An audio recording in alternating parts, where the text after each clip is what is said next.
German actress Ilse Steppert. And you couldn't help but like her, and she was deep. I mean, I remember watching her act, and I thought, that's what acting's about. You know, she's really there every time. And I wasn't capable of that at the time. For the role of Sir Hilary Bray, Peter Hunt turns to a neighbour. We lived quite close to each other. He said, would you like to play part in the Bond? And I said, oh, that sounds lovely. I'd met George Baker, and I'd listened to him speak, and I knew that he was the guy I was imitating. I did practice that accent quite a bit, you know. I can't do it now. I'm Sir Hilary Bray from the British College of Arms, you know, it was that kind of thing. And much later, I got the brilliant idea of putting George's voice on there, George Baker's voice on it. And it wasn't until I saw the film that I realized that they looped me. The rest of the cast comes from the far points of the globe. On Monday, October the 21st, 1968, shooting begins at the Piz Gloria location in Switzerland. And the first shot that we did was a crane shot of bringing Lazenby up the stairs into the room where these 12 beautiful girls are. My nerves level was always pretty confident. I walked into the main set and he was sitting there, his heavy overcoat on and a hat pulled up in the star's chair, totally relaxed. I mean, he tried very hard to kind of do it right, and he was good to work with and professional to work with. I think it was getting in the trolley cars or something. I was just lined up with the rest of the guys, and Harry came up and said, look, whatever you think, this guy's the star of the picture. Treat him like one. Joanna Lumley, as usual, has a very, very strong personality, and she organised us all. She said, now what we ought to do, girls, is we ought to have something to do while we're stuck up this mountain. Now, I suggest crochet. So we all started to crochet. We crocheted blankets, shawls, and all the fellas thinking, oh, here's a lot of crumpet here on the set. We were all crocheting. Sorry, no, I can't come out tonight because I've almost finished my crochet blanket. The men find other pursuits. Telly would phone us up at 11 o'clock at night to say, come on down, you know, I've got 3 other guys, we can get a poker school together. Your per diem comes in cash. So my briefcase got so stacked up with cash, I'd open it and it'd be falling out. And so Telly saw it. He said, hey, you want to play some cards? And Harry heard about it. So Harry came up to the set. And Telly said, no, Harry, no. Anyway, he wanted back all my money. Put in my briefcase, shut up, and he said, now leave my boy alone. From card sharks to cable cars, the new 007 faces real risks. They left me out there once hanging from 3,000 feet. Couldn't fall, but it was like, whoa, it's a long way up here. And I'd tell Peter, I said, the other fellow didn't have to do that. Why do I have to do it? It's a feat that stuntman Dickie Creighton finds difficult. There was a stuntman who was brave, who did it for real, hanging out there. And you know, when we shot that, it was pouring with snow. Well, the only safety devices I had were 2 hooks in the palms of my hand, attached by nylon tape to my safety belt. So, although it looked as if I was hanging on by my hands, I was in fact attached by the hooks. I just moved the hooks like that as I went down the cable. The difficulty was that the ice had formed on the cable. So therefore, instead of the hooks locking onto the cable, I found myself sliding down towards Murren, which is 2 or 3 miles below. Fortunately, there was some backup stuntmen on the first pylon who caught hold of me as I approached it. Otherwise, I think I might still be going. The stresses of making a multi-million-dollar epic in a difficult location begin to show. Co-producer Cubby Broccoli visits the location in November. I was in London and Cubby called me. They were in Switzerland in a charming little town called Mürren, just above Zurich. He said, this atmosphere, he said, is just awful. He said, I can't bear it. It was heavy work and very trying. I said, look, why don't I come up and we'll give a party for everyone, drivers, everybody, stars, whatever. And then maybe people will start to relax. And we were all having a good time at the party, and no George Lazenby, and everybody was saying, oh, he's not going to arrive. And then all of a sudden, there he was at the doorway, just standing there. So I went up to him and I said, oh, George, come on, come over here and sit down with us. All right, he said, you know, and he wouldn't talk. And I said, George, why are you angry? What's bothering you?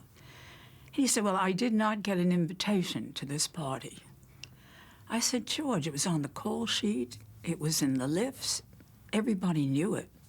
He said, but I'm the star. So I laughed because I never heard anybody say that before, you know. Well, Cubby did not think it was funny. And he said to him, listen, you're not a star because you say you're a star. You're not a star because I say you're a star. You're a star when the public call you a star. And we have yet to see that. Lazenby gives the producer other worries. George Lazenby wasn't allowed by insurance to ski. When no one was around, I used to take off on the skis. And I looked up one day and Cubby was in the cable car going up there. I could saw his eyes just about pop out. That's him going down the slopes. Despite the producer's concerns, work continues in Pizgloria's Alpine Room. Thy dawn, O master of the world, thy dawn. For thee the sunlight creeps across the lawn. Thy dawn, O master of the world, thy dawn. It's by James Elroy Flecker. For thee the markets throng with myriad slaves. He did the scenes for me between Telly Savalas and Diana Rigg, you know, to make the dialogue a little bit sharper and a little better and a little more intellectual. While the main unit deals with intellectual scenes, the second unit hits the slopes. John Glenn, in fact, came out and took over the second unit, which was his first directing stint on the Majesty Secret Service, and of course he went on from there to direct a few Bonds. Whilst I was in Pinewood one day in the bar, in came John Glenn, who'd worked with me and who, in fact, been youngsters with me. He thrust a script in my hands and said, read the sequence. And I read it, and he said, would you like to direct it? I said, lead me to it. You know, this is the most wonderful opportunity. He was just like a schoolboy when I first met him. I mean, he was so enthusiastic. He wanted to film everything. I just kept shooting, you know, never stopped. We'd say, well, you can't do that. And he'd say, but why? Why? It's there. If it's in front of you, you can shoot it. And even when the weather was foul, I was doing inserts and things. You know, you're an editor. You should realize about it matching. Oh, he said, I'll make it match. I'll make it match. Shooting a Bond film has requirements far above the norm, so a call goes out to one of the world's foremost skiers. I got a phone call from Cubby Broccoli asking me if I was interested in working with the Bond people. I was supposed to go for 3 weeks, and I was staying for 3 months then, so it was a great adventure. When I first saw his material, at the very end of the rushes, this material came up, which was all handheld. The most exciting skiing material with the guy skiing, following skiers through trees, and one guy, in fact, leaping up in a tree. Skiing is my profession, or was my profession as an Olympic skier, and I didn't have too much problems with, you know, actually skiing with a camera. One of the most spectacular skiers I've ever come across. None of the stuntmen, certainly not my... As I go frontwards with a camera. And then spray you as well. He built an Aeroflex into a box, and surmounted on top of the Aeroflex was a Hasselblad camera, which he could look straight down. I can remember skiing with Willie down the hill, and he was skiing literally backwards, not watching where he's going, holding the camera, and just flicking up little sprays of snow at you, just for the fun of it. He just shot lots of material for me of wonderful skiing. You had to use really professional people who stay calm under pressure. And he shot a lot of very good material, of course he was. Going around the skiers, following the skier on one ski. He shot all that skiing material. So we had some great skiers on it. So Lucky Lightner did all the skiing for Bond, and Willie Bogner would do it for Blofeld.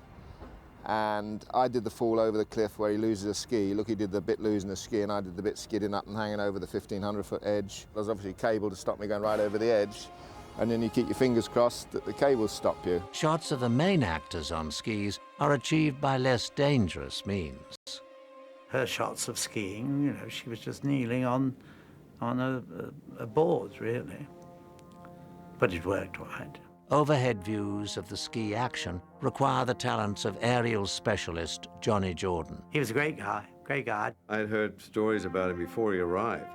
He was like a hero cameraman, this guy. I think what attracted John to it was a great deal of helicopter work to be done. There was a lot of skiing to be filmed from the air. He was hanging by a parachute harness from a helicopter high enough up so that it wouldn't spray up the snow, so you wouldn't see the spray from the helicopter. And the helicopter had to go through all the moguls and down the slope. What it gave him was virtually an unobstructed 360-degree. For the lead actor, you'd be, be a stuntman as well. So I was one of the guys in white, jumping out the helicopters on the Shiltorn and running up the hill.